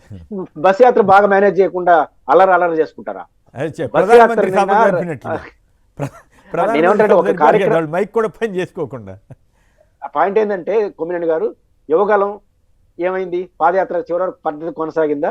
పవన్ కళ్యాణ్ గారి వారాహి చివరి వరకు కొనసాగిందా? నారా భువనేశ్వర్ గారి అది ఇప్పుడు కృతజ్ఞత, ఇప్పుడు చంద్రబాబు నాయుడు గారు అరెస్ట్ అయినప్పుడు చనిపోయిన వాళ్ళకి ఓదార్పు యాత్ర చేశారు, అది కంటిన్యూ. ఏదైనా ఒక యాత్ర ఈ 5 ఏళ్ల కాలంలో చివరికి అమరావతి రైతుల యాత్రతో సహా ఏదైనా ఎండు వరకు కొనసాగించారా? కానీ మీరు మేనేజ్మెంట్ మీరు ఫెయిల్ అయిపోయి, మీరు చేతగాక బాగా చేసే వాళ్ళని ఈవెంట్ మేనేజ్మెంట్ అంటే జనం నవ్వుకోరా? ఇది నాకు అనిపిస్తుంది జగన్మోహన్ రెడ్డి గారి పాజిటివ్ యాంగిల్. రెండో యాంగిల్ గోదావరి జిల్లాలో కొమ్మినేని గారు, మనం వద్దనుకున్న కులాల సమాహారం ఆపదల్లో కాపుల్లో ఒక చిన్న ఆశ వచ్చింది. ముఖ్యంగా పవన్ కళ్యాణ్ గారు ఆల్టర్నేటివ్ గా ముందుకెళ్తున్నాడు, 50-50 అంటున్నాడు, తెలుగుదేశంతో పవర్ షేరింగ్ అంటున్నాడు. ఇవన్నీ నమ్మినటువంటి కాపు యువత ఈసారి ఎప్పుడు వాళ్ళైనా ఆ 2 కులాలైనా ముఖ్యమంత్రి మనం కూడా అవుతానే ఒక ఆశ అయితే కలిగింది కొమ్మినేని గారు. కలిగిన ఆశని చిదిమేశారు. దీన్ని ఆ తరగతి ప్రజలు ఓర్చుకోలేరు. ఎందుకంటే ఒక ఆశని నువ్వు కల్పించి మనం ఆల్టర్నేటివ్ అవుతామని చెప్పి చివరికి 24 తీసుకుంటారా? 24 తీసుకుంటే వామనత పోల్చుకుంటావా? ఎవరికి వామనం, చంద్రబాబు నాయుడుగా మీకా? మీ సమస్య మీరు పక్కన పెట్టుకుని ఒకరినొకరు ఎవరికో ఎవరిని దొక్కేస్తావు, చంద్రబాబు నాయుడు దొక్కేస్తావా, బీజేపీని దొక్కేస్తావా, నిన్ను దొక్కుంటావా? జగన్ నాయుడు దొక్కుతావు 21 సీట్లతో. కాబట్టి పవన్ కళ్యాణ్ గారు పవర్ షేరింగ్ తో ప్రారంభమయ్యి పవర్ ను పూర్తిగా చంద్రబాబు నాయుడు గారు పెట్టేశారు. ఈరోజు 21, దాంట్లో సగం మంది తెలుగుదేశం పార్టీ వాళ్ళని చూసిన వాళ్ళే పెడుతున్నారు. పోతిన మహేష్ గారు ఒక విలువైన మాట చెప్పాడు, ఈయన ఏదో కాపాడుతానంటున్నాడు, గెలిచిన తర్వాత ఇంత 2-3 ఎమ్మెల్యేలు ఉండడం అన్నాడు. జనసేన నుంచి గెలిచిన తర్వాత ఎంతమంది గెలిచినా వాళ్ళు 3 కూడా ఇంత ఉండడం అన్నాడు. అంటే అర్థం ఏంటి, ఆ వచ్చిన ఎమ్మెల్యే పక్క పార్టీలు పోతాడని చెప్తున్నాడు. అంటే పవన్ కళ్యాణ్ గారు తీసుకున్నటువంటి ఈ ద్వంద్వ వైఖరి కాపు సామాజిక వర్గంలో కానీ యువతలో కానీ ఒక ఆవేదన వచ్చింది. ఇది మనల్ని ఇబ్బంది పెడుతున్నాడు, మనల్ని మోసం చేస్తున్న భావన వచ్చింది. కాబట్టి గోదావరి జిల్లాలో ఖచ్చితంగా జగన్మోహన్ రెడ్డి గారికి 2019 గుర్తొస్తుంది. చాలా నిజాయితీగా కాపు రిజర్వేషన్ ఇవ్వలేను, కార్పొరేషన్ పెట్టి మీకు న్యాయం చేస్తాను, ఎమ్మెల్యేల సీట్లు ఇస్తాను, ఎంపీ సీట్లు. ఈరోజు జనసేన చెప్పగలదా వైసీపీ కన్నా ఎక్కువ అవకాశాలు మేము ఇచ్చాం కాపులు కానీ? చెప్పే పరిస్థితి లేదు. అందుకని ఒక నిజాయితీతో కూడుకున్నటువంటి గట్స్ ఫీలింగ్స్ తో రాజకీయాలు చేసే వారి పట్ల సానుకూలత వస్తుంది. పవన్ కళ్యాణ్ గారు తీసినటువంటి ఈ ద్వంద్వ విధానం వల్ల ఆ తరగతి ప్రజల్లో వ్యతిరేకత, ఈ 2 సమూహారమే గోదావరి జిల్లాలో పెద్ద ఎత్తున ప్రజల్లో జగన్మోహన్ రెడ్డి గారికి ఆదరణ రావడానికి కారణంగా కనిపిస్తుంది. దీన్ని విశ్లేషించుకోకుండా దీనికి ఇంకోటి రాజకీయ మీ ఆనందం. సుజనా చౌదరి గురించి కూడా మాట మాట్లాడండి. సుజనా చౌదరి దివాళా ప్రక్రియ ఇప్పుడు ఆయన చూసి ఓట్లు వేయాలా ఏంటి? చంద్రబాబు గారు నన్ను కాదు ఎన్డీఏని చూసేయండి అనే పరిస్థితికి ఆయన వచ్చేసాడంటే ఆయన ఏం చేయలేదని ఒప్పుకున్నట్లే కదా. ఇప్పుడు సర్వేలన్నీ ఏం చెప్తున్నాయి, దేశంలో బీజేపీ అధికారంలోకి వస్తుంది, రాష్ట్రంలో వైసీపీ అవకాశం ఉందని అన్ని సర్వేలు చెప్తున్నాయి. కాబట్టి ఇప్పుడు బాగుండే వాళ్ళు చూసి ఓటు ఏమంటే బెటర్ గా. ఇప్పుడు ఆంధ్రప్రదేశ్ లో బాగుండే ఓటు ఎవరుతారంటే జగన్మోహన్ రెడ్డి గారికి, దేశంలో నరేంద్ర మోడీకి బాగుంది కాబట్టి నరేంద్ర మోడీ చూసి నాకు ఓటేయని అంటున్నాడు. ఇప్పుడు జగన్మోహన్ రెడ్డి గారు ఏమంటున్నారు, 19 నుంచి 24 నా పరిపాలన రిపీట్ చేస్తా నాకు ఓటేయమంటున్నారు. మీరు 14 నుంచి 19 వరకు మా కూటమి పరిపాలన రిపీట్ చేస్తున్న ధైర్యం మీరు ఎందుకు చేయలేకపోతున్నారు అంటే ఏరియా వాళ్ళ మీద ఆధారపడుతుంది. ఇంకా సుజనా చౌదరి గురించి మనం మాట్లాడుకోవడం వేస్ట్. ఆయన బీజేపీలో చేరిందే ఆయన రక్షణ కోసం. ఇప్పుడు ఆయన పాకా సత్యనారాయణ గారు చెప్పారు కదా, పొత్తుంటే తప్ప పోటీ చేసే వాళ్ళని పక్కన పెట్టనన్నాడు. అంటే తెలుగుదేశంతో పొత్తుంటేనే పోటీ చేస్తారు వీళ్ళు, సుజనా చౌదరి గారు, సీఎం రమేష్ గారు లాంటి వాళ్ళు. ఇప్పుడు అట్లాంటి ఆయన ఇంకేం కోరుకుంటాడు? కాబట్టి ఖచ్చితంగా వీళ్ళు పొత్తులో గందరగోళం ఉంది, ధైర్యంలో గందరగోళం ఉంది. ఈ పరిస్థితి ఈ దివాలా ప్రక్రియ స్టేట్మెంట్ ఎస్బీఐ వాళ్ళు వెళ్ళారు, ఇదంతా వచ్చింది కదా, ఇప్పుడు దీన్ని కూడా ఆపుకోగలుగుతాడా? ఇది అయినా కూడా బీజేపీ వాళ్ళు ఆయన్నే క్యాండిడేట్ కింద కొనసాగిస్తారంటారా? ఖచ్చితంగా ఇప్పుడు కొనసాగించలేని ఒక సాంకేతిక పరిస్థితి వస్తే తప్ప, ఏదో కోర్టులు జోక్యం చేసుకొని కోర్టులకు వేస్తే తప్ప ఆయన కొనసాగిస్తారు. ఇప్పుడు 4 ఏళ్ళకి బీజేపీ వాళ్ళు నోటీస్ ఇచ్చేసి ఆపేశారు. ఇంతవరకు చేర్చుకునే ముందు నోటీసులు ఇచ్చారు, అడావుడు చేసినారు, చేర్చుకున్న తర్వాత నోటీసులే ఆగిపోయినాయి, ఎక్కడికక్కడ ఆగిపోయింది. కాబట్టి ఇంకేదైనా టెక్నికల్ ప్రాబ్లం వస్తే తప్ప ఆయన్ని ఆపుతారు బీజేపీ వాళ్ళు నేనైతే అనుకుంటున్నాను. మోడీ గారికి అప్రతిష్ట కూడా అయినా కూడా వాళ్ళు కూడా ఏం ఫీల్ అవుతున్నట్టు లేరు. ఆంధ్రప్రదేశ్ వాళ్ళకి ఆశలు లేనట్టుంటాయి. రైట్. జగన్ గారు కర్నూలు నుంచి. జగన్ గారు నమస్కారం, చెప్పండి ఏమిటి జగన్ గారి యాత్రలు? మీ పేరు అదే కాదు, జగన్మోహన్ రెడ్డి గారి యాత్రలు ఏ రకంగా సాగుతున్నాయి? ఈనాడు వాళ్ళేమో అపరిచితులని దుర్మార్గంగా రాస్తున్నారు, మరోవైపు సుజనా చౌదరి గారి పరిస్థితి మీద ఇప్పుడు దివాళా ప్రక్రియ వార్తలు వచ్చాయి, వీటన్నిటి మీద మీరేమంటారు? మీరు చెప్పిన దాంట్లో ఆన్సర్ వచ్చేసింది కదా సార్. ఏంటది?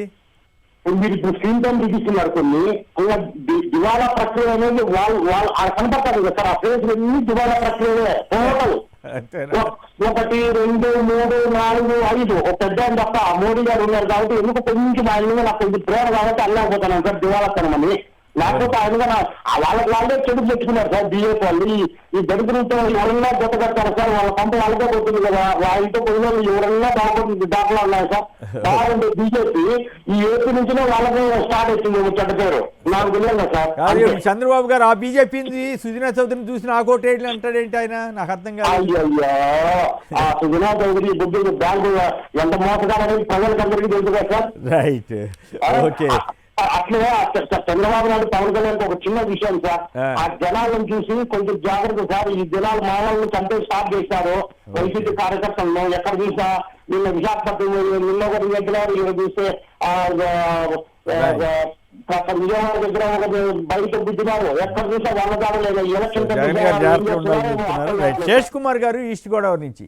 శేష్ కుమార్ గారు నమస్కారం, మాట్లాడండి. అందరికీ నమస్కారం అండి.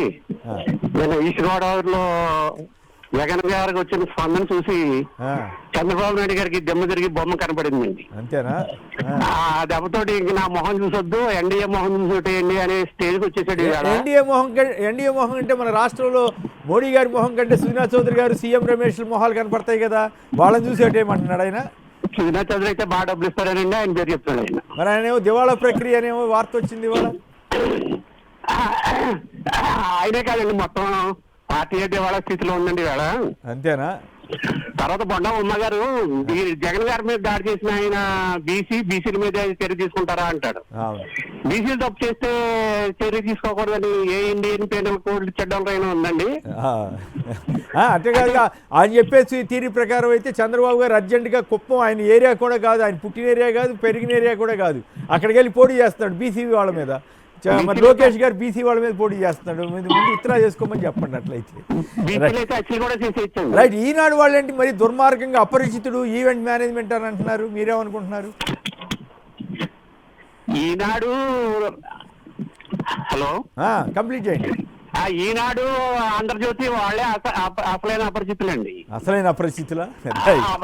అపరిచితులు అంటే సరిగ్గా సూట్ అయ్యే పదం వాళ్ళు దక్కినండి. రైట్, ధన్యవాదాలండి. ఇక సాయిరామ్ గారు మీరు చెప్పండి, ఏమిటి అపరిచితులని ఈనాడు రోతరాతలు రాస్తా ఉంది? మీరు విజయవాడలో చూశారు, ఇప్పుడు గోదావరిలో చూస్తున్నారు ఈ జనాదరణ. అలాగే చంద్రబాబు గారు, సుజనా చౌదరి గారు మీ ప్రాంతంలోనే ఉన్నాడు ఇప్పుడు పోటీ చేస్తా. ఏమిటి సుజనా చౌదరి గారిని చూసి చంద్రబాబు గారిని ఓటేయమని అడుగుతున్నాడా ఎట్లా? వీళ్ళని పర్టికులర్ గా ఒక విషయం, విశ్వసనీయతకి అవిశ్వాసానికి రెండింటికి మధ్యలో ఉన్నటువంటి తేడా ఏంటనేది ప్రత్యక్షంగా జగన్మోహన్ రెడ్డి గారిని లేకపోతే చంద్రబాబు నాయుడు గారిని ఈ సుజనా చౌదరి గారిని చెప్పుకోవచ్చు. విశ్వసనీయత అంటే చెప్పిన మాట చెప్పినట్టుగా ఆయన ఇచ్చిన హామీలు ఏదైతే ఉన్నాయో 99.5% హామీలను నెరవేర్చాను, మీ దగ్గరకి మీ ప్రయోజనం ఏదన్నా నా ద్వారా వచ్చింది అని అంటేనే నాకు ఓటేయండి అని చెప్పే పరిస్థితుల్లో జగన్మోహన్ రెడ్డి గారు ఉన్నారు. మోడీ గారిని చూసి ఓటేయమని వీళ్ళు అడుగుతున్నారు. ఎంత దౌర్భాగ్యం, ఎంత నీచం అంటే 14 సంవత్సరాలు ముఖ్యమంత్రిగా పనిచేసినటువంటి చంద్రబాబు నాయుడు గారు కానీ, గత కొంతకాలం పాటు రాజ్యసభ సభ్యుడిగా ఉన్నటువంటి సుజనా చౌదరి గాని, వీళ్ళు చెప్పుకోవటానికంటూ ఏమీ లేక మోడీ గారిని చూసి నాకు ఓటేయండి. అసలు ఎంత నీచమైనటువంటి ఇది అసలు రాజకీయమే కాదు, ఇది రాజకీయ నాయకుడిగా పనికిరాను. వీళ్ళు విజయవాడలో కొన్ని కోట్ల రూపాయలు, 100 కోట్ల రూపాయలు విజయవాడ వీధుల్లో గుమ్మరించేస్తే గెలిచేస్తాం అనేటువంటి ఒక ఆలోచనతో ఉన్నారు. వీళ్ళ ప్రచారం గనక ఇక్కడ చూస్తేనండి, ఇవాళే ఆసిఫ్ గారని విజయవాడ పశ్చిమ నియోజకవర్గానికి సంబంధించిన అభ్యర్థి, వైఎస్ఆర్సీపీ అభ్యర్థి, ఆయన నామినేషన్ కి ఇవాళ బయలుదేరుతున్నారు. ఇవాళ ఆయన నామినేషన్ ప్రక్రియ ఎట్లా ఉంటుందో, ఆ జనాలు ఎలా ఉన్నారో ఇప్పటికే చూడండి. పంజాబ్ సెంటర్ లో అది వీళ్ళు డబ్బులు గుమ్మరించేలా చేయాలని చెప్పేసే ప్రయత్నంలో వీళ్ళు ఉన్నారు. ఇప్పుడు దివాళా ప్రక్రియ వచ్చింది కదా సాయిరామ్ గారు, మరి ఇప్పుడు ఆయన దివాళా తీసినట్టు చెప్పమంటున్నారు కోర్టు వారు, ఎట్లా ఇది? అదేనండి, ఇది ఇప్పుడు వెంటనే ఇందాక పురుషోత్తం రెడ్డి గారు చెప్పినట్టు వెంటనే ఇప్పుడు జరుగుతుందని అనుకోవడానికి అవకాశం లేదు. గతంలోనే సిబిఐ వాళ్ళు దీని మీద 5,000 కోట్ల రూపాయలు ఎంతో మోసం చేశాడు బ్యాంకులనేనని చెప్పేసి అన్నప్పుడే దాన్ని నోటీస్ ఇచ్చారు, ఆఫ్ చేసేసారు. అలాగే సీఎం రమేష్ కూడా ఆయన మీద రైడ్ చేశారు, తీసుకెళ్లారు. అవి కూడా అయిపోయినాయి ప్రస్తుతానికి. ఈ ఎలక్షన్ల టైంలో మళ్ళీ బీజేపీ వాళ్ళ మెడకు చుట్టుకుంటుంది అని నేనైతే కాదు. ఇక్కడ ఒక పాయింట్ చెప్పండి సాయిరామ్ గారు, ఆంధ్రప్రదేశ్ సంబంధించినంత వరకు బీజేపీ పక్షాన్ని ఎవరు కనపడతారు? మోడీ గారు కనపడతారా? సుజనా చౌదరి గారు, దగ్గుబాటి పురంధరేశ్వరి గారు, సీఎం రమేష్ లాంటి వాళ్ళు కనపడతారా? అసలు బీజేపీ కనపడటానికి ఏముంది సార్? ఇక్కడ మోడీ కనపడాలన్నా ఇంకెవరన్నా కనపడాలన్నా 0.75 ఓటింగ్ శాతం కన్నా తక్కువ ఉన్నది వాళ్ళకి. ఆ ఓటింగ్ శాతం తక్కువ ఉన్నది. మోడీ గారు కనపడరు, సుజనా చౌదరి కనపడరు, దగ్గుబాటి పురంధరేశ్వరి కనపడదు. కాదు, వాళ్ళని చూడమంటున్నాడు కదా చంద్రబాబు గారు, వాళ్ళని చూడమంటున్నాడు కదా, అందుకని వాళ్ళని చూడమంటున్నారు. ఇప్పుడు ఈయనకి ఏంటంటే ఈయన మీద కేసులు ఉన్నాయి ప్రస్తుతానికి. ఈయన అంటి పెట్టుకొని మోడీ గారిని ప్రైజ్ చేయకపోతే, ఆయన ఆకాశానికి ఎత్తకపోతే, మన చిలకలూరుపేట మీటింగ్ దగ్గర చూశారు కదా చంద్రబాబు నాయుడు గారి వ్యవహారం ఎలా మాట్లాడారో. అనవసరంగా పని పట్టాల దేశీ నేత, ఈయన లేకపోతే అసలు ప్రపంచమే లేదు, ఈయన లేకపోతే భారతదేశమే లేదు, అసలు ఈయన మన కోసమే పుట్టాడు. ఏదో ఒక రకంగా ఈ మోడీ గారిని ఇదే మనిషి ఇదే నోటితో, ఈయనకి భార్య లేదు, కొడుకులు లేరు, కుటుంబం లేదు, నాకు భార్య ఉంది, కొడుకున్నాడు, మనవడు ఉన్నాడు అని చెప్పి ఈయన మాట్లాడాడు. ఈయన బావమరిది గారు బాలకృష్ణ గారు అయితే పచ్చి బూతు మాట్లాడాడు. అవును, ఈ మనుషులు మోడీ గారిని ప్రైజ్ చేయటం, ఆయన లేకపోతే జరగలేదంట, ఆయన చూసి మాకు ఓటేయండి అని అంటాం. 14 సంవత్సరాల పాటు ముఖ్యమంత్రిగా ఉన్నటువంటి వ్యక్తి నన్ను చూసి ఓటేయండి అని అడగలేని పరిస్థితిలో ఈయనున్నాడంటే ఇంతకన్నా నీచమైన రాజకీయం, ఇంతకన్నా దౌర్భాగ్యం, ఇంతకన్నా ఇది అసలు ఆంధ్రాలో కాదు ఇంకెక్కడా ఉండదేమో ఇటువంటి నాయకులు. మోడీని చూసి ఓటేయమంటున్నారు. ఈయనకేమో కాదు సాయిరామ్ గారు ఆయన అంటున్నాడు కానీ, కాదు సాయిరామ్ గారు ఆయన అంటున్నాడు కానీ, మోడీ ఎన్డీఏ అనే పదం వాడుతున్నాడు కానీ, నాకు అర్థమైంది ఏంటంటే ఇక్కడ ఆంధ్రప్రదేశ్ జనానికి మోడీ గారు కనపడరు, ఈ వాళ్ళ ఫేస్లుగా సుజనా చౌదరి, సీఎం రమేష్ కనపడతారు, వీళ్ళని చూసి జనం ఓట్లేస్తారు అన్నది నా ప్రశ్న. ఎందుకు వేస్తారండి వీళ్ళని చూసి వేయటానికి? ఏ రోజన్నా ఈ సుజనా చౌదరి గాని, సీఎం రమేష్ గాని ఎవరన్నా డబ్బులు ప్రజల్లో తిరిగిన వాళ్ళ? వీళ్ళు ఎప్పుడన్నా ఇవాళ వచ్చేసి డబ్బులు తీసుకొని వచ్చేసి కట్టలు తీసుకొని వచ్చి ఇక్కడ పడేస్తే ఆ కట్టలు తీసుకొని వెళ్ళడానికి ప్రజలు ఏమన్నా అమాయకులు, లేకపోతే డబ్బుల కోసం పనిచేసే వాళ్ళని అనుకుంటున్నారా? ఏమాత్రం అవకాశం ఉంటే ఇస్తే జేబులో తీసుకోవడానికి ఎవరు కాదనరు. కానీ విశ్వసనీయత నేను మొట్టమొదటి చెప్పినప్పుడు మాటే చెప్పాను, విశ్వసనీయతకి మారు పేరు జగన్మోహన్ రెడ్డి గారు. ఈ విశ్వాసాన్ని, కృతజ్ఞతని చూపించుకునే మనుషులు ఎవరన్నా ఉన్నారంటే ఆంధ్రప్రదేశ్ ప్రజానీకం. వాళ్ళకి 5 సంవత్సరాల్లో ఒక్కొక్క ఇంటికి ఎంత జరిగిందో, ఎంత మేలు జరిగిందో దాన్ని చూసుకొని మాకు ఓటేయండి జగన్మోహన్ రెడ్డి గారు అడుగుతున్నారు. ఖచ్చితంగా కృతజ్ఞత అంటే ఏంటో చూపించుకునేటువంటి జనాలు, అంతే తప్ప అరగంట పావు గంట వీళ్ళేదో చూపించే సినిమా డ్రామాలను చూసి వీళ్ళ మొహాలను చూసి జనంలో ఓటు ఎవడి వెయ్యి జాక వెయ్యడు. విశాఖపట్నం అశోక్ బాబు గారు నమస్కారం, మాట్లాడండి సంక్షిప్తంగా. సార్ నమస్కారం సార్, మీకు ప్యానెల్లో పాల్గొన్న పెద్దలందరికీ నమస్కారం సార్. ఈ రోజు జరుగుతున్నటువంటి అన్యాయాలని ప్రజలు చాలా చక్కగా తెలివిగా చూస్తున్నారు సార్. ఓకే, వైఎస్ఆర్సీపీ కార్యకర్తలు కూడా చాలా చాలా చక్కగా ప్రవర్తించారు. అదంటే వాళ్ళు వేసిన బ్యారెల్ వాళ్ళే పడ్డారు సార్. ఎందుకంటే ఇలాగ చేసేసి ఇది ఏదో ఒకలా చేస్తే ఎలక్షన్ జనం ఎట్లా వస్తున్నారు? జనానికి సంబంధించి ఈనాడు వాళ్ళు పిచ్చి రాతలు రాస్తున్నారు, అపరిచితులు, ఈవెంట్ మేనేజ్మెంట్ అని. అది మీకు దుర్మార్గం అనిపించట్లేదా? సుజనా చౌదరి లాంటి వాళ్ళని బీజేపీలో పెట్టుకుని బీజేపీని చూసి నన్ను ఓటేయండి, నాకు ఓటేయండి, మోడీని చూసి నాకు ఓటేయండి, ఎన్డీఏని చూసి నాకు ఓటేయండి అనే పరిస్థితికి చంద్రబాబు గారు ఎందుకు దిగజారిపోయారు? ఆయన చేసింది ఏం లేదు సార్ ఇక్కడ. అందువల్ల వాళ్ళకి ఇప్పుడు ఏంటంటే ఈ పేపర్లు పెట్టుకుని ఎంతవరకు ఏదో చేసి జిమ్మికలు చేద్దామని ప్రయత్నించారు. వాళ్ళు విశ్వ ప్రయత్నాలు చేశారు సార్. ఆ ప్రయత్నాలన్నీ ఫెయిల్యూర్ అయ్యాయి సార్. ఎందుకంటే విశాఖపట్నంతో ఆయనతో కట్టుదారి జరిగినప్పుడు ప్రభుత్వం ఎవరున్నారు సార్? వీళ్ళే ఉన్నారు. దాన్ని ఏంటంటే సాగదీసి చేశారు. నిజంగా ఈ రోజుని మీరు త్వరగా ఈ కేసుని ప్రజల్లోకి వస్తుందని ఊహించలేదు సార్. ఎందుకంటే ఇంత బేగా వస్తుందని ఊహించలేదు. అప్పులాగా అలా బ్యాక్ డ్రాప్ చేసి ఎప్పుడో వాళ్ళే పొడిపించుకున్నారు చెప్పేసి ఎలక్షన్లకి. ధన్యవాదాలండి. జైకర్ విసరిపేట. నమస్తే సార్, అక్కడ ఉన్న పెద్దలందరికీ నమస్తే అండి. ఒకటి సార్, ఈ వాళ్ళకి ఫ్రస్ట్రేషన్ పీక్స్ లో ఉంది సార్. అందుకనే ఏ మాటలు పడితే ఆ మాటలు మాట్లాడుతున్నారు. జగన్ గారి యొక్క ప్రభావాన్ని, ప్రజాదరణని తగ్గించడానికి ప్రయత్నం చేసేటటువంటి పనులే తప్ప వాళ్ళు ఓటమి భయంతో చేస్తున్నటువంటి వ్యాఖ్యలే తప్ప మరొకటి కాదులా కనిపిస్తోంది. ఎందుకంటే నిన్న చూసారు రాజమండ్రిలో ఎంత బ్రహ్మరథం పట్టారండి జనాభా. రాజమండ్రి బ్రిడ్జ్ మరొక మారు వణికిపోయింది అని అంటే అసలు జగన్ గారికి వస్తున్నటువంటి ప్రజల్లో ఉన్నటువంటి ఆదరణ చూసుకోలేక, జీర్ణం చేసుకోలేక అజీర్తి వ్యాధితో బాధపడుతున్నటువంటి టీడీపీ. ఏంటి సార్, జగన్మోహన్ రెడ్డి గారు ఓడిపోయి అమెరికా వెళ్ళిపోతాడా? ఏం మాటలు సార్ అవి? అమెరికా వెళ్ళడానికి ఆయనకు అవసరమే ఉంది సార్. వీళ్ళు ఎక్కడుండేది సార్? వీళ్ళు ఉండేదే పక్క రాష్ట్రం హైదరాబాద్ లో. వీళ్ళేమో తాడేపల్లిలో కట్టుకున్నాడు, ఈయనేమో అమెరికా పారిపోతాడట. వీళ్ళు మాత్రం హైదరాబాద్ నుంచి రోజు ఎక్స్పోర్ట్ ఇంపోర్ట్లు అవుతా ఉంటారు, వీళ్ళు మాట్లాడుతుంటారు. ఒక్క చిన్న కీలకమైన అంశం సార్, ఎంత తక్కువగా చేసి మాట్లాడతారంటే జగన్ గారి మీద దాడి చేసిన ప్రతిసారి ఏమంటారంటే జగన్ గారి మీదే ఎందుకు దాడి చేస్తున్నారు, ఎన్నికల ముందే దాడి చేస్తున్నారు అని నిన్న చంద్రబాబు నాయుడు ఎక్కడో ప్రశ్న అడిగారు సార్. ఎందుకు చేస్తారయ్యా అంటే ఆదరణ పెరుగుతుంది కాబట్టి నీ ఓటమి భయంతో నువ్వు చేస్తూ ఉంటావు. ఒక చిన్న అంశం సార్, అప్పుడు 300కో 200కో ఎవరో కూలికి మాట్లాడిన వాడే దాడి చేశాడు అనుకున్నావు సార్. ఆ కూలికి మాట్లాడిన వాడిని కొడతారు కానీ జగన్ కొడతారా సార్? జగన్ గారి మీద దాడి చేస్తారా? ఇటువంటి లాజిక్లెస్ విషయాలన్నీ మాట్లాడుతుంటారు సార్.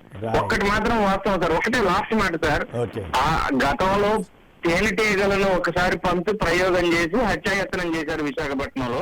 అట్లాగే ఇక్కడ రాళ్ల దాడి ప్రయోగం చేసి తర్వాత ఏదైనా ఇంతకన్నా పెద్ద కుట్ర ఏదైనా చేసే అవకాశాలు ఉన్నాయేమో. ప్రభుత్వం, పార్టీ జాగ్రత్త పడాలని నా మనవి. Okay, right. శ్రీధర్ గారు చెప్పండి, వీటన్నిటి మీద మళ్ళీ ప్రశ్నలు వేయటం ఎందుకు టైం? కుమరన్ గారు, ఈవెంట్ మేనేజ్మెంట్ చేసేది ఎవరు? మల్లెల బాబ్జీ విషయం దగ్గర నుంచి మొదలుకొని మొన్నటి నారా లోకేష్ గారు యువగంగాలం వరకు ఎవరి మీద ఈవెంట్ మేనేజ్మెంట్ చేశారండి?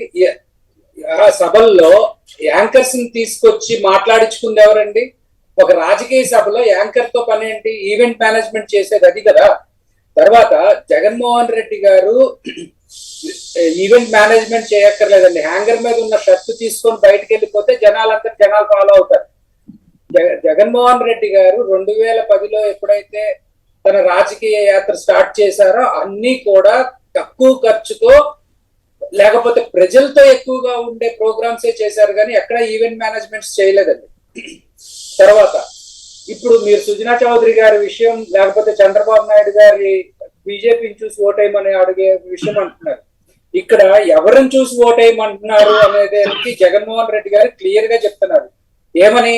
నా పాలన నేను తీసుకొస్తాను, 2019 నుంచి 2024 వరకు ఎలా ఉందో ఈ రాష్ట్రాన్ని అంతగా అలా చేస్తానని చెప్పి అడుగుతున్నారు. చంద్రబాబు నాయుడు గారు ఇక్కడ ఎక్కడ ఫెయిల్ అయ్యారు? 2014-19 కానీ, లేకపోతే ఈయన సంపద సృష్టించిన 95 నుంచి 2004 వరకు మనకి అదే పాలన తీసుకొస్తానని చెప్పలేకపోతున్నారు. పోనీ ఈయన మోడీ గారి పాలనే తీసుకొస్తాను ఇక్కడికి అని చెప్పి వాళ్ళు చెప్పలేకపోతున్నారు. కాబట్టి ఏంటంటే ఇక్కడ ప్రజలు ఖచ్చితంగా డిసైడ్ అయి ఉన్నారు. తర్వాత ఇంకొక ముఖ్యంగా ఆలోచించాల్సింది ఏంటంటే ఈ డైవర్షన్ పాలిటిక్స్ లో రామోజీరావు గారిని ఒకసారి నమ్మారండి. 2014లో వాళ్ళు రాసిన విష ప్రచారాన్ని నమ్మారు. ఎందుకోసం అంటే అప్పుడే కొత్తగా వస్తున్న జనరేషన్ సోషల్ మీడియాలో వైఎస్ఆర్సీపీ అంత యాక్టివ్ గా లేకపోవడం, ప్లస్ అదే టైంలో జైలు నుంచి జగన్ గారు బయటకు రావటం, ఇవన్నీ నిజము అని నమ్మారు. సో ఇవాళ రోజున అది నిజమా కాదా అని చెప్పడం కోసం మీడియా కంటే కూడా సోషల్ మీడియా ఆధారాలతో సహా చూపించడానికి రెడీగా ఉంది. సో ఇలాంటి సందర్భంలో వాళ్ళ క్రెడిబిలిటీ వాళ్ళు పడేసుకుంటున్నారు. ఏదైనా ఒక వార్త రాసేటప్పుడు ఇంత ముందు ఇప్పటికి కూడా కొంతమంది రాత్రి 9 గంటలకి ఈనాడులో వార్త వస్తే అది పర్ఫెక్ట్ న్యూస్ అని చెప్పుకునే వాళ్ళండి. ఇవాళ అది కూడా డైల్యూట్ అయిపోయి అందుట్లో కూడా విషయం చెప్పే ప్రక్రియకి వచ్చారంటే వాళ్ళ పతనాన్ని వాళ్ళే కోరుకుంటున్నట్టండి. అది మనం రాష్ట్రంలో రాబోయే రోజుల్లో చూడబోతున్నాం. అందుకే నేను రాతల మోసగాళ్లు, ఆంధ్రజ్యోతి ఈనాడు యజమానులు రామోజీ రాధాకృష్ణ తన మీడియాని వికృతంగా మార్చి పచ్చి అబద్ధాలను ప్రచారం చేస్తున్నారు, బట్టలు తీసుకుని ఆంధ్రప్రదేశ్ ప్రజలపైన పడుతున్నారు. ఈ దుర్మార్గాన్ని అందరూ గమనించాలని నేను పదే కోరుతున్నాను. నాకేం వ్యక్తిగతంగా వాళ్ళతో ఏ తగాదా లేదు, ద్వేషం లేదు, ఏమి లేదు. కానీ జర్నలిజాన్ని భ్రష్టు పట్టిస్తున్న నేపథ్యంలోనే ఇవన్నీ చెప్పాల్సి వస్తుంది. అసలు చెప్పిన కొద్దీ ఫైనల్గా ఒక మాట చెప్పండి పురుషోత్తమ రెడ్డి గారు, మనం అన్న కొద్దీ ఇంకా రెచ్చిపోయి అంత చండాలంగా రాస్తున్నారు, వాళ్ళు ఏం ఫీల్ కారంటారు అసలు? తెలుగుదేశం పార్టీలో ఒక చర్చ నడుస్తుంది. మాకు ప్రధాన సమస్య ఏంటంటే కొన్ని మీడియా ఛానళ్ళు ప్యానలిస్టులతోనే సమస్య అనుకుంటున్నారు. మేము చెప్పాల్సిన పనులను వాళ్ళు చెప్పేస్తా ఉంటే మేమేం చేయాలి అర్థం కాని పరిస్థితి వస్తా ఉంది వాళ్ళకి. కాబట్టి ఈ రాతలు ఇట్లాంటి యాక్టివిటీ అనేది తెలుగుదేశాన్ని అల్టిమేట్ గా నష్టం చేకూర్చు. అందుకే జగన్మోహన్ రెడ్డి గారు ఆ పేరు పెట్టేసి వాళ్ళు ఆల్రెడీ చెప్పేశాడు. కాబట్టి వాళ్ళు దాన్ని చేయడం తెలుగుదేశం పార్టీ ప్రయోజనం కోరుతున్నట్టు చేస్తున్నారు, కానీ వాళ్ళు అల్టిమేట్ గా తెలుగుదేశానికే నష్టం చేస్తున్నారు. రైట్. పద్ధతిగా రాస్తే ప్రభుత్వం మీద వ్యతిరేకంగా రాసినా అనుకూలంగా రాసినా పర్వాలా. మరీ విషయం అసలు ఇంత నీచంగా, నేనైతే ఇప్పుడు 46వ సంవత్సరంలో ఈ ప్రొఫెషన్లో ఉన్నానండి, 47లోకి ఎంటర్ అవుతున్నాను. కానీ ఇంత నీచంగా ఇంత దరిద్రంగా జర్నలిజం తయారవుద్దని నేనైతే ఊహించలేదు. ఏదో కొంచెం అటు ఇటు చేయొచ్చు, కానీ ఇంత నీచంగా మారతారా అన్నది నాకు అర్థం కావట్లేదు. పురుషోత్తమ రెడ్డి గారు, శ్రీధర్ రెడ్డి గారు, సాయిరామ్ గారు అందరికీ కూడా ధన్యవాదాలు. ఇది నేటి వార్తా విశ్లేషణ కార్యక్రమం. నమస్కారం.